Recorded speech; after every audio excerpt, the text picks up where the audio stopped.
নিব। ছিলাম আমরা আছি, আমরা তো থাকবো, মুছে যাব না।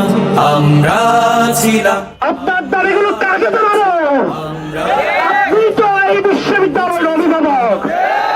আপনার যদি এর সাথে দাবি যুক্ত থাকতো, আমাদের দাবির সাথে আপনার দাবি যুক্ত করে কেন ডক্টর মোহাম্মদ ইউনূসের কাছে উপস্থাপন করেননি?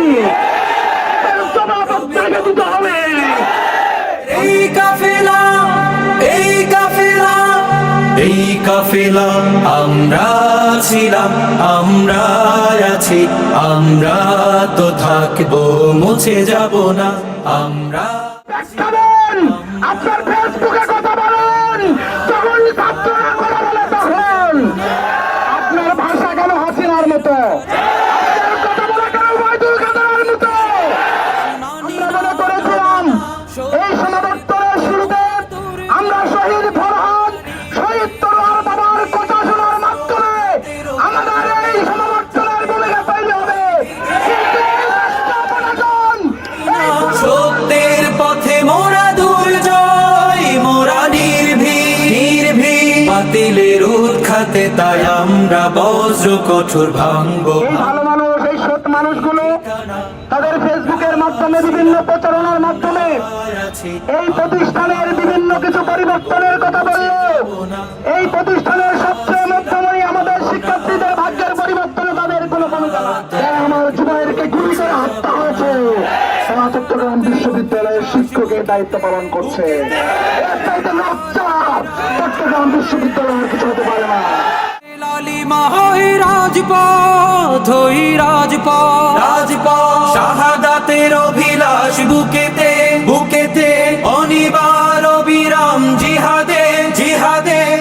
তারা রক্ত গড়িয়েছে শহীদ মিনারে, তারা কেন এখনো বিভিন্ন পদে পদায়ন হচ্ছে?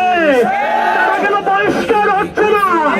তাদের সাথে নিয়ে আপনারা কিসের কনফারেন্স করেন?